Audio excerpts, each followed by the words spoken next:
That's why I be myself. Let them get mad. They gon' hate anyway, don't you get mad? Doesn't matter if you're going on with their plan. They'll never be happy because they're not happy with themselves. Hello, everybody. Oh, it's good to be back in Georgia, and it's good to be with my friend Stacey Abrams. Can we all have Stacey Abrams? You know, I was just talking to Stacey, and I said, look at where we are, Georgia. Look at where we are and where you have been and what you have been doing. Organizing and mobilizing and getting folks registered to vote. You know, early voting is now over, but we want to remind everybody they can drop off their ballots in the drop boxes, so we want to make sure that they're doing that through 7 o'clock on Election Day. But I was just saying to Stacey Abrams that I'm so thankful to her for the work that she has been doing for years to fight for Georgians and the right to vote. What she has been doing for years to fight that good fight, often with just thankless energy, but she keeps giving. And all that we are looking to now in terms of Georgia and the prospect of what we might accomplish in this state, in large part, we have to say, thank you, Stacey Abrams, for the work you have done.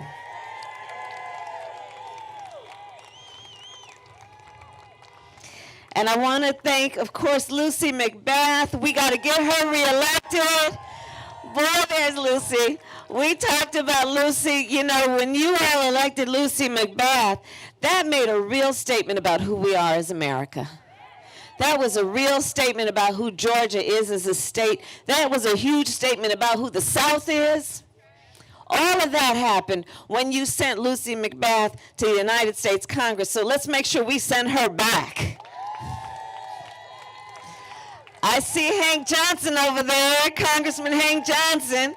I want to thank him for your longstanding friendship. You know, Lucy and Hank and I serve in the Congressional Black Caucus together, and I see these guys when they are in the room with no cameras, and I see them when the cameras are on, and they're always the same person fighting for the people of Georgia and working families of Georgia. And I want to thank you both for your friendship and all the support you've been giving Joe and me. Thank you. Carolyn Boudreaux, where are you? Where is she? We got to make sure, there you are. We got to send you to the United States Congress, right, Georgia? And John Ossoff, I'm going to be with him today. I don't know if he's out here yet, but we got to send him to the United States Senate. We got to take back the majority in the United States Senate. His name is pronounced John. I want to thank, of course, the Democratic Party Chair, Nikema Williams, who is also going to go. There she is, in that great tradition of our dear, now ancestor and hero, John Lewis. Nikema, we're all so proud of you.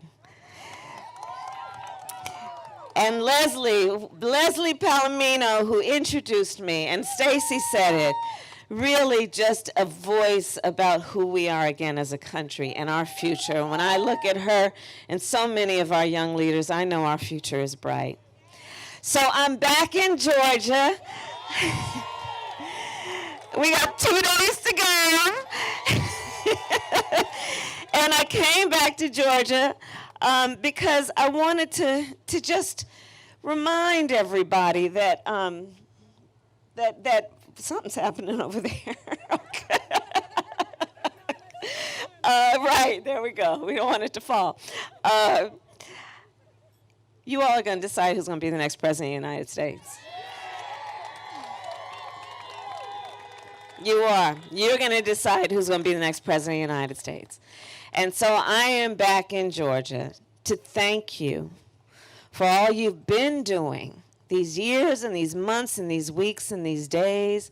Look at the kind of turnout we've already seen in terms of early voting. And I just wanted to come back to remind us that we still have a ways to go. And you know, that last leg of a long trip is usually the longest and the most important. And so this is not the time to let up. This is the time to put our feet on that pedal and go and get this thing done and make sure everyone votes, that they drop off their ballots and drop boxes now. Don't put it in the mailbox, put it in a drop box, or vote on election day, because there's so much at stake. You know, we are in the middle of at least 4 crises. Joe and I talk about that all the time. The first 2, a pandemic. You know, and I'm just going to come down here. How about that? Let's just avoid a catastrophe, shall we? Okay. So we are in the middle of a few crises. And for all of the friends in the cars, I'm thinking of you. I'm looking at you even if you can't see me. So there we go. There we go. So we're in the middle of 4 crises taking place at the same time. We are in the midst of a public health crisis of a proportion we've never seen. It's probably one of the greatest mass casualty events we have experienced as a country since World War II. Over 225,000 people have died in just the last several months. Many whom tragically, for their last days on earth, weren't even able to be with the people they love, to hold their hands because of the nature of this virus. 9 million people have contracted the virus with untold long-term health consequences. Doctors are talking about things like lung scarring. And the thing is, it didn't have to be this way. It didn't have to be this bad. Thanks to a fellow by the name of Bob Woodward, we know that on January 28th, Donald Trump was informed about the seriousness of this. He was told it is 5 times as deadly as the flu. He was told it can impact people of every age. He was told it is airborne. And what did he do? He covered that information up. He suggested that this was a hoax. He minimized the seriousness of this. He lied to the American people. And this is now where we are. And on top of it, he has the gall to be in court with his boy Bill Barr trying to sue to get rid of the Affordable Care Act that President Obama and Vice President Joe Biden passed, that brought health care to over 20 million people that didn't have it. That for the first time gave protections to people with pre-existing conditions. Honk if you know somebody with diabetes. Honk if you know somebody with high blood pressure, with lupus, surviving breast cancer.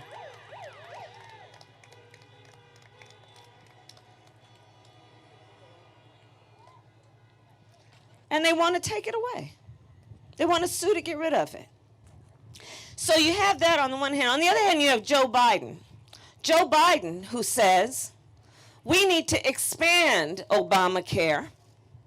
We need to expand it to the point we bring down the cost of prescription drugs, bring down the cost of premiums, bring down the age of Medicare eligibility to age 60. Joe Biden, who says, we understand that when we're talking about health care, the body doesn't just start from the neck down, it includes the neck up, and that's called mental health care. There's a very clear choice in this election. Let's look at the crises that we are facing in terms of this economic crisis. Over 30 million people filed for unemployment in just the last several months.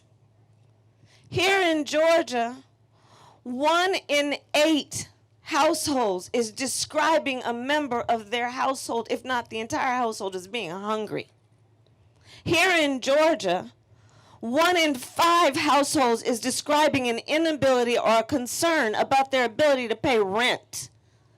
Here in Georgia, 1 in 4 small businesses has gone out of business, potentially never able to reopen.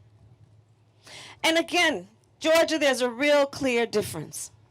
On the one hand, you have Joe Biden, who on the subject of the economy, when asked about it, how's the economy doing, what Joe says is, well, you tell me, how are working people doing? How are working families doing? Joe says, we need to deal with the fact that you want to talk about the economy, then let's not ever raise taxes on anybody making less than $400,000 a year. We will also bring down the middle class tax rate. We will also pass a bill that allows people to have a $15,000 tax credit for first-time home buyers for down payment and closing costs. Joe says no working family should pay more than 7% of their income in child care. There's a real difference here. On the other hand, you have Donald Trump, who when asked about the economy, asks about the stock market, asks about rich people, passes as one of his first orders of business a tax bill benefiting the top 1% and the biggest corporations of America, to the point that we are all now going to have to deal with a $2 trillion deficit. Well, Georgia, if we do our thing, these next 2 days, and God willing get elected, Joe and I are about to get rid of that tax cut and invest that money in working families. Invest that money on building up our infrastructure, our roads and our bridges and renewable energy.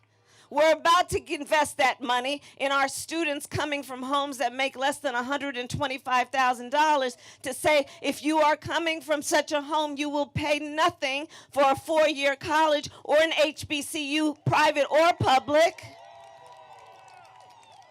We will invest that money in our college graduates who have student loan debt if they take on a job in public service or a job that pays less than $125,000 and erase their debt. We will invest in the American worker and the American family. Georgia, there's a clear choice in this election. A clear choice. In the midst of it all, we are also having a long overdue reckoning on racial injustice in America. Joe Biden, a student of America's history, someone who has the courage to speak truth, has the courage to speak the phrase, Black Lives Matter.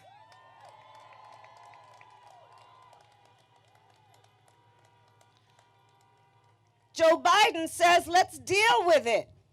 Deal with the history that has resulted in stark disparities based on race in our healthcare system, in our criminal justice system, wealth disparities, educational disparities. Joe says, let's deal with that on criminal justice. We will decriminalize marijuana and expunge the records of people who have been convicted for marijuana offenses. We will shut down private prisons. We will end the cash bail system, which is not only a criminal justice issue, but an economic justice issue. We will require reform of policing. We will ban chokeholds and carotid holds, because George Floyd would be alive today if that were the case.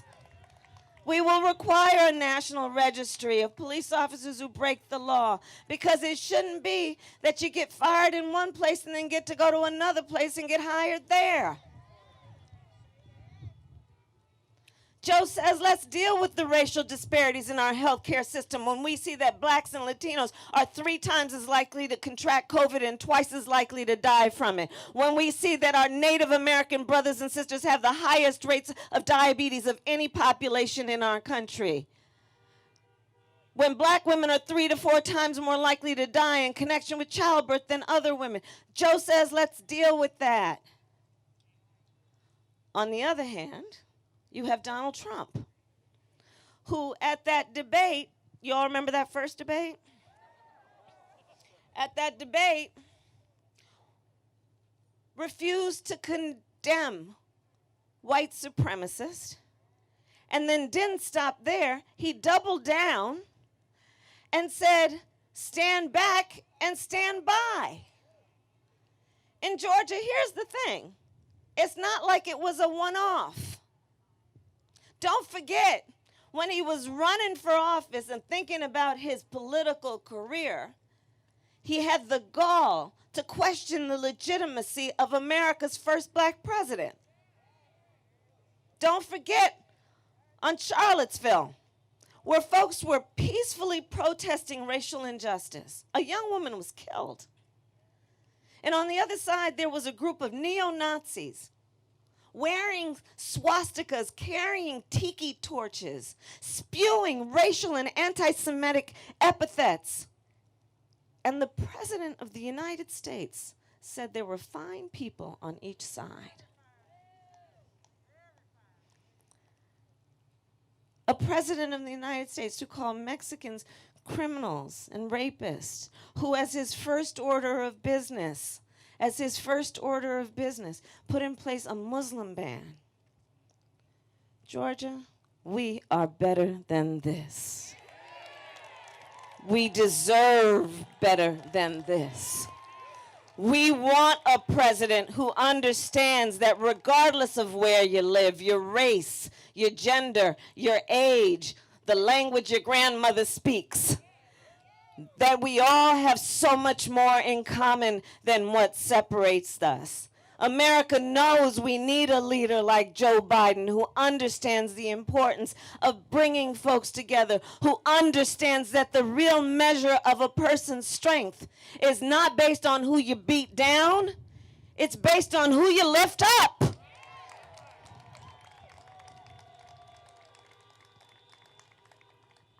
We have a real clear choice in this election in terms of the future of our country.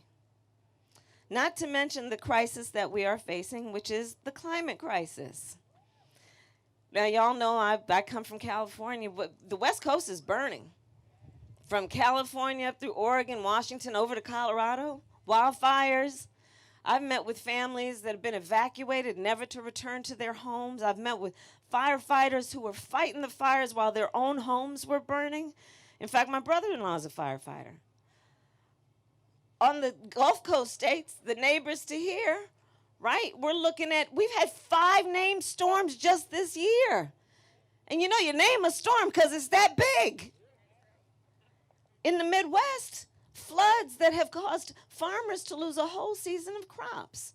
So Joe Biden says, hey, we need to deal with the reality of this, the urgency of this. The clock is ticking.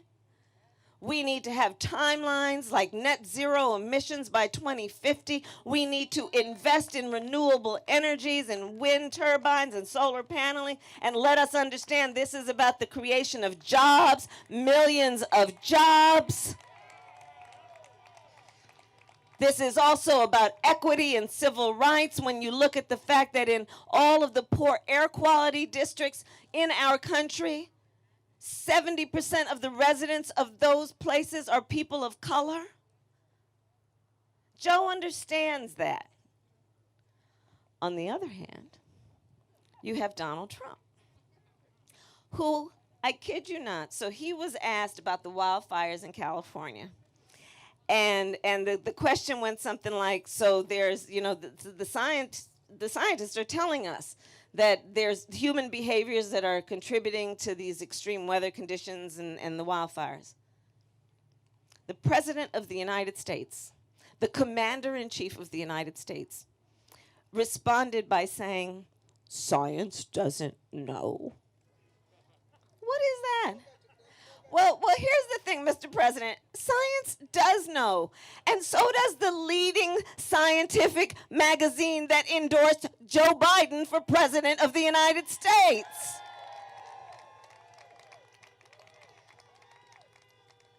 So everything is at stake. And that brings me to today and this vote.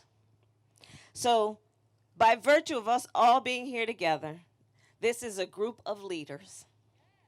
This is a group of leaders. And so, like you, I have been asked by folks, why should I vote? And I believe there are 3 reasons. 1, let's honor the ancestors. Honor the ancestors. And Georgia, for you, this is a particular point of pride in that most incredible now ancestor who was a great American hero by the name of Congressman John Lewis. And what we know he did in shedding blood on that Edmund Pettus Bridge. Got arrested 40 times, got in good trouble, told us to get in good trouble.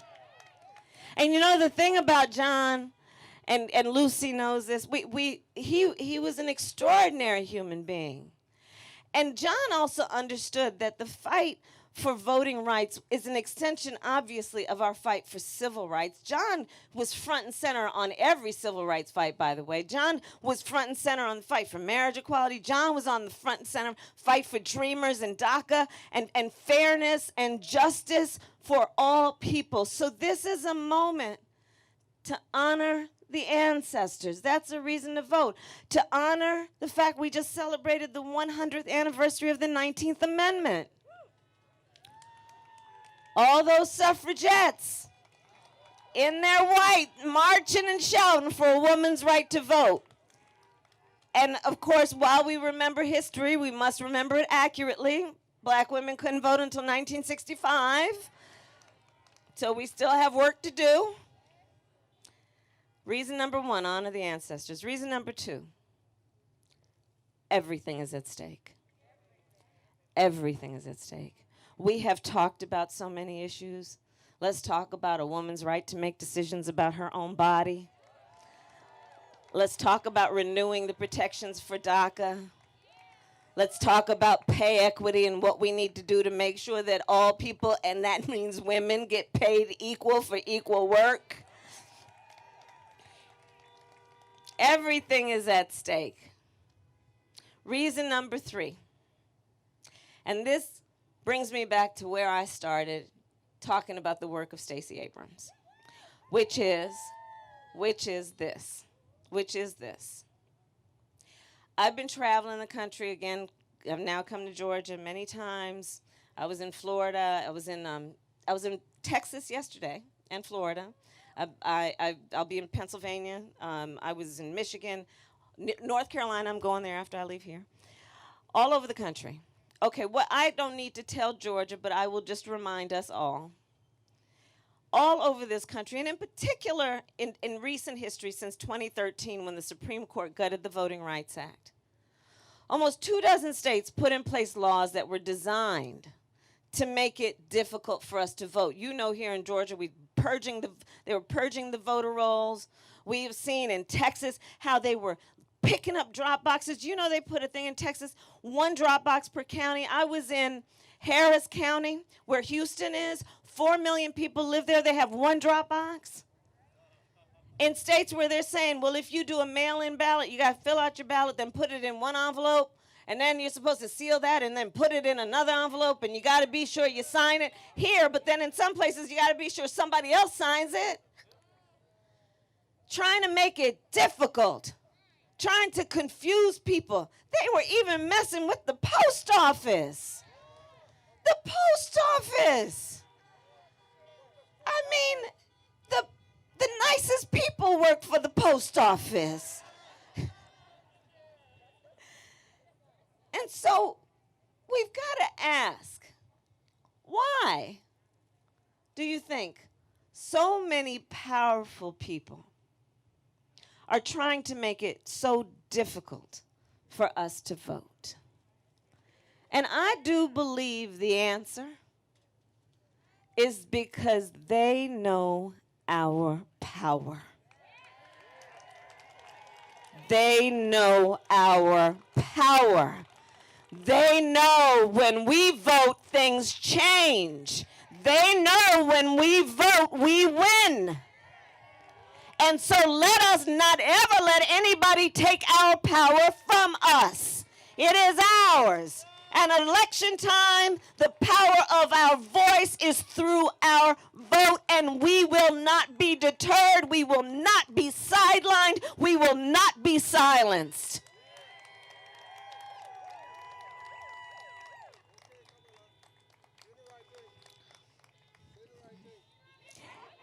And here's my last point. Here's my last point. This moment will pass. And years from now, our children, our grandchildren, and others, they will look in our eyes, each one of us, and they will ask us, where were you at that moment? And what we will tell them is so much more than just how we felt. We will tell them what we did.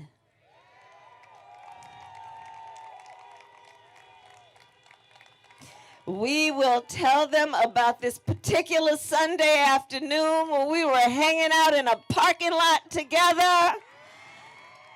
We will tell them how we organized and mobilized. We will tell them how we called and we texted everybody we knew to the point that they got tired of us, but we knew they would get over it. And we will tell them we elected Joe Biden